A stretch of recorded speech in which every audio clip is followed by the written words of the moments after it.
carefully listened to the issues raised by my friend, the Honorable Raila Odinga. In times like this, it is not about who is right or who is wrong. Like Winston Churchill said, I dare say, and I quote, "Courage is what it takes to stand up and speak, but it is also what it takes to sit down and listen." I have always been ready to engage Kenyans of all walks of life, including elected and appointed leaders from across the political divide and the religious fraternity, on how to make our country better and prosperous. And in the last 6 months, I have talked to many religious leaders. I have talked to many elected leaders from across the political divide. My door still remains open for honest, objective, and sincere deliberations based on the rule of law and the Constitution. On the reconstitution of the future Electoral Commission, the selection panel that currently is in office is a creation of the law that was passed by the two chambers of Parliament in response to a court decision. The court clearly stated that one institution, and in this case, Parliament, cannot dominate the process of establishing an electoral commission at the expense of other institutions that have a role to play in the country's electoral process. However, considering the matters raised by our friends in the opposition, I suggest a bipartisan engagement in Parliament on the reconstitution of the IEBC panel within the parameters of the law and the Constitution. In any case, as a Democrat and guided by the Constitution, I, on the 9th of December 2022, sent a memorandum to the Speakers of the National Assembly and Senate requesting the purposive intervention on implementation of the 2/3 gender rule, entrenchment in the Constitution of the Constituency Development Fund, Senate oversight and national gender affirmative action funds, establishment of the position of the Leader of Opposition, and the improvement of parliamentary oversight of the executive. And for the record, Parliament has already approved the parliamentary oversight of the executive, and shortly, Cabinet Secretaries will be appearing before the House to answer questions. The other items are still in Parliament. The IEBC selection panel and the future process of recruitment of its commissioners could as well be part of a conversation leading to constitutionally and legally binding proposals through a bipartisan parliamentary process. In other words, I am suggesting that the issues that have been raised by our friends on the matter of IEBC, my suggestion is that this matter can be handled in Parliament by a bipartisan parliamentary process so that we can agree on what it is they have an issue with, and we can adjust as is agreed and as necessary. And therefore, in these circumstances, and in view of the recent events that led to loss of life and destruction of property in the demonstrations that have occasioned in our country for the last 2 weeks, I urge my brother Raila Odinga and the opposition to call off the demonstrations and to give this bipartisan approach a chance for us to take the country forward. Meanwhile, I call on all Kenyans to remain peaceful and law-abiding, and I assure them that the government of Kenya will continue with its sacred duty of protecting their lives and their property, including their businesses. Thank you very much.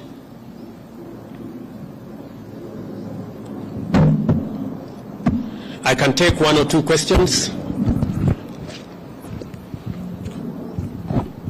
Jina langu ni Joel Chacha kutoka runinga ya K24. Baadhi ya matakwa ya Azimio vile vile ni kuhusiana na gharama ya juu ya maisha. Je, Wakenya watarajie kupungua kwa bei ya bidhaa muhimu kufikia lini? Tuko na mpango kamili ambaye tunashughulikia gharama ya maisha. Kwa mara ya kwanza tumesajili wakulima milioni 5. Tuko na mbolea milioni 6. Saa hizi wakulima wetu wanashughulika na kupanda chakula kote katika taifa letu la Kenya. Juzi nilitangaza ya kwamba tumeagiza chakula kutoka nje na itaanza kufika wiki hii. Tuhakikishe ya kwamba pale kutakapotokea pengo ya kukosekana kwa chakula kabla hatujapata ile chakula ambayo tunazalisha mashambani na wakulima wetu, tutakuwa na nafasi ya kutumia chakula ambayo tumeagiza kutoka nchi za nje. Tumeagiza mahindi, tumeagiza mchele, tumeagiza maharagwe, tumeagiza chakula ya aina nyingi ambazo tayari tulipatiana ilani kwa wakulima wetu kwamba kama kuna mkulima yeyote ambaye bado wako na chakula katika magala zao waziuze, kwa sababu kuanzia mwezi huu tutapata chakula kutoka nje ya nchi. Na pili, ni watangazie Wakenya ya kwamba mahali tulipata gharama ya chakula pale ilikuwa shilingi 230. Fikia sasa ni shilingi 180. Kumaanisha ya kwamba zile hatua tumezichukua zimeanza kupunguza gharama ya maisha, lakini mpango yetu ni mpango ambayo inaitwa sustainable. Ndio sababu tunashughulika na wakulima wetu. My name is Chemutai Goen from Citizen TV, and in paving way to this bipartisan process that will initiate in Parliament, if it doesn't bear any fruit, and the positions that have been taken by yourself, your deputy, and several other leaders in government regarding a handshake or a working relationship, do we then foresee this possibly leading to that if it is for nation and for self? Chemutai, I didn't understand what you said. Sorry. Yeah, somebody was talking to me here, so Pole. Yeah, that's a former colleague. My question, this bipartisan process that is being initiated, possibly that will start in Parliament, if it doesn't bear any fruit, and there are positions that have been taken by yourself, your deputy, and other leaders in your government regarding a handshake, do we foresee a position where maybe there will be softening of stances and a possible working relationship, even if it does not translate to sharing of positions in government?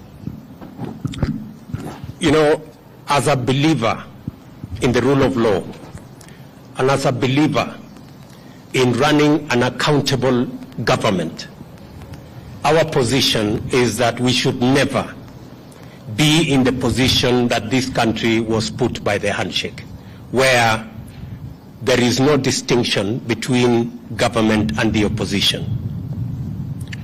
Once you compromise accountability and oversight, you are in for a lot of trouble. Our position is that we want to engage our brothers and sisters on the other side on issues that are important to the people of Kenya, them as an opposition, us as a government. That way, the system of checks and balances remains intact. Mr. President, I'm Sydney Chazima from NTV. I have one or two questions. One, in a parliament where the ruling party or the ruling coalition enjoys a very high majority, how bipartisan will that process be?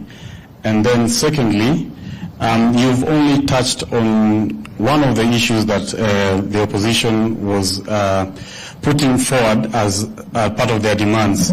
There are issues to do with the servers. There are issues to do with the high cost of living, which you have mentioned. Then thirdly, this is to do with the demonstrations. We've seen some kind of brute force against the media from the police. We would like you to address that.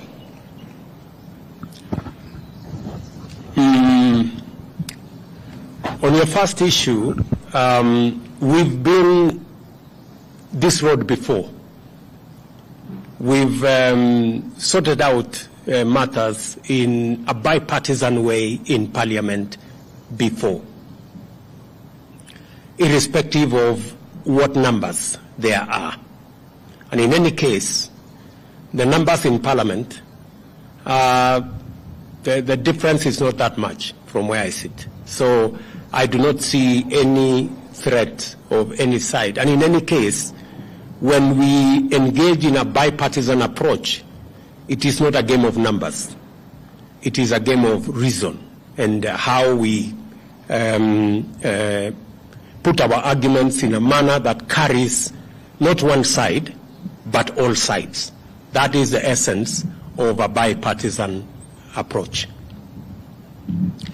I have responded in my statement, if you read carefully my statement, I have responded to all the issues that our good friends on the other side have engaged in.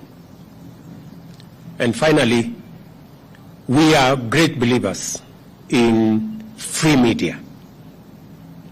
And any engagement that puts the media in danger is not acceptable. However, in the context of the violent demonstrations, you agree that there has been a lot of violence against citizens, many citizens, properties, burning down of buildings, including churches. In that confusion, there could have been incidences where the media was caught in the fray. I do not think there is any deliberate attack on the media. And if there was such deliberate attack on the media, I can tell you we would be opposed to it and we would not support it and we would actually deal with it, because we believe that the media should be left to carry out its duties, its broadcasts, irrespective of how unfair they may be. It doesn't really matter. But the media should be left alone, irrespective of how biased they may be. Okay, any other maneno? And just for the record, because I have seen some other people say, oh, maybe the media will be, I don't know what will be switched off. Take it from me. Kenya has come a long way. The era of switching off, I don't know, this or that's way behind us. I have said we will support the right of the media to carry out its function. You have our absolute support, irrespective of how biased you are against us. We will support you. Yeah? We will support you to do whatever it is that you're doing. But I am sure if we exchange positions, if you are standing where I'm standing, you guys would have switched off the media. But us, we will not. Sawa. Asante.